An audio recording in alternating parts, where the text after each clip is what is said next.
Good morning, children.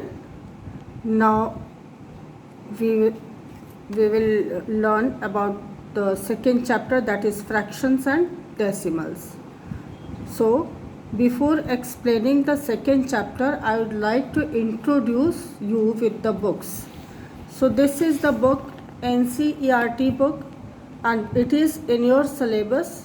You have to do exercises from this book also, and the other book I am going to show you, that is R.S. Agarwal Mathematics for class 7.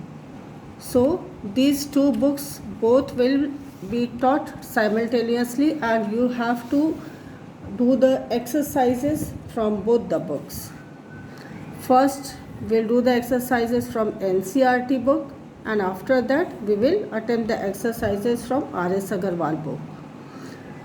Many of the questions I have done from NCERT book and R.S. Agarwal book both, and whatever questions is left in between, that you have to do in your homework copy or the second copy you have made for your maths. So children, now we come to the chapter second, that is fractions and decimal. What fraction is? What does this fraction means? Fractions are numerical value that are a part of whole. It is denoted as P by Q, like rational numbers. Means this is one circle. It has been divided into two parts. Now this portion, one of the portion is shaded.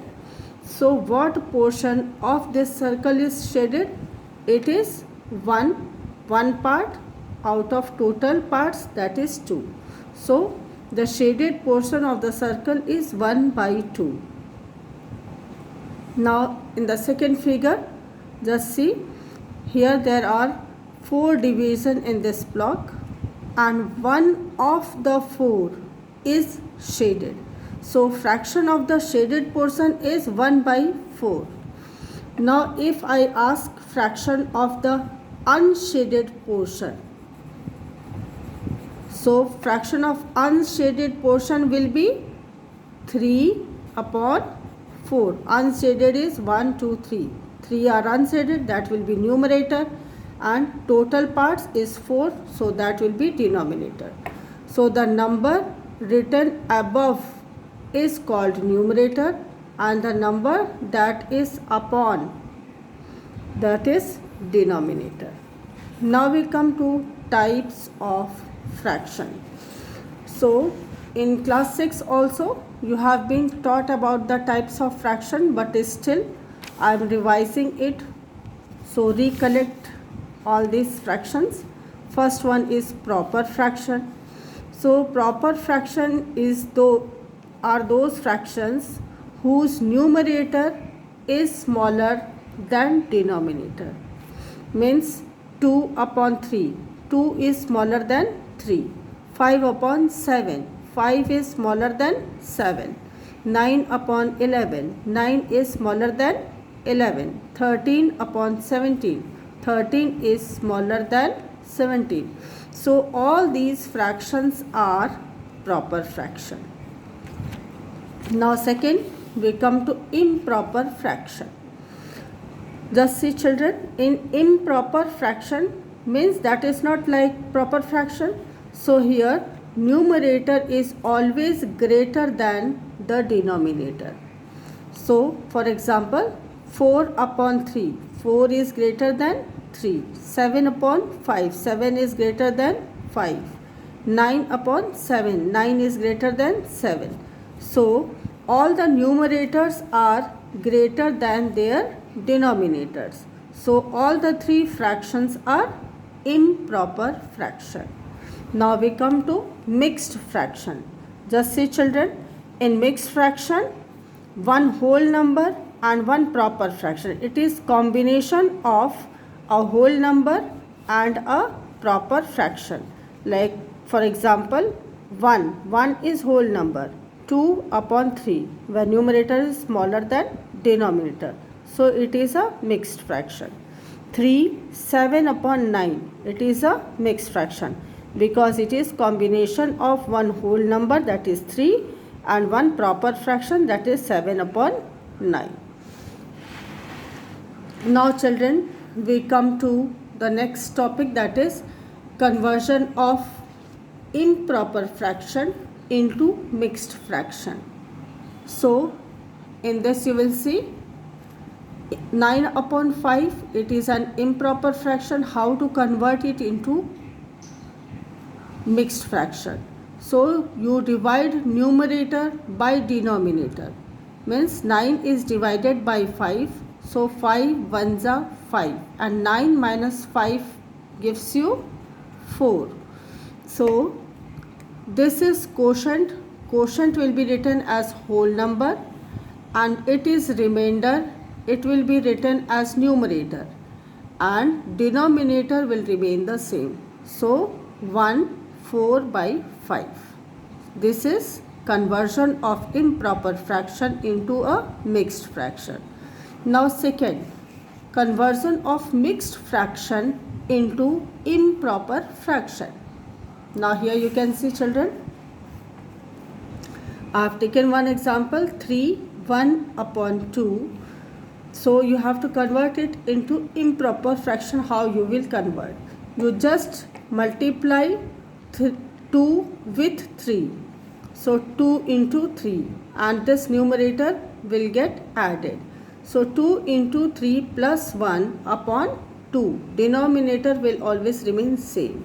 So 3 2s are 6 plus 1 7. So 7 upon 2, it is an improper fraction, and this is conversion of mixed fraction into improper fraction.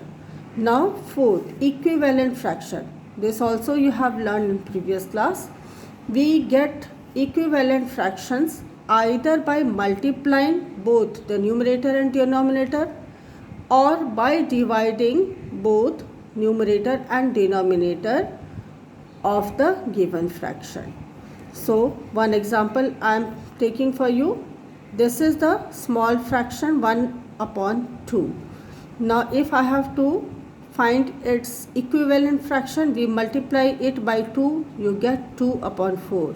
You multiply the same number by 3, you get 3 upon 6. You multiply the same number by 4, you get 4 upon 8. And remember that whenever you are multiplying fraction with any number, it must be multiplied by both numerator and denominator. So we can say that 1 by 2 is equal to 2 by 4, 2 by 4 is equal to 3 by 6, 3 by 6 is equal to 4 by 8, and 4 by 8, if further you multiply, you will get another equivalent fraction. Now here by division method, here larger fraction is given, 16 upon 32. So it can be divided by 2 because both of them are even number and divisible by 2. So 16 divided by 2 gives you 8. 2 8s are 16. 2 16s are 32. So first equivalent fraction of 16 upon 32 is 8 upon 16. Now again we take 8 upon 16 and divide it by 2. You get 4 upon 8 because 2 4s are 8. 2 8s are 16. Now you take 4 by 8, again divide it by 2. You will get 2 upon 4. So in this way you find that 16 upon 32 is equal to 8 upon 16 is equal to 4 upon 8 is equal to 2 upon 4. Now children, we come to the next type of fraction, that is like fraction. Like fraction, like means same. We call all the fractions with same denominator as like fraction. Numerator may be different, but if their denominator is same, then they are called as like fraction. Now unlike fraction. In case of unlike fraction, the denominator of every fraction will be different. Like here you can see 1 upon 2, here denominator is 2, in this denominator is 7, in this denominator is 5. So in all the three fractions, their denominators are different, so they are called as unlike fraction. Okay children, today this much only, will continue tomorrow.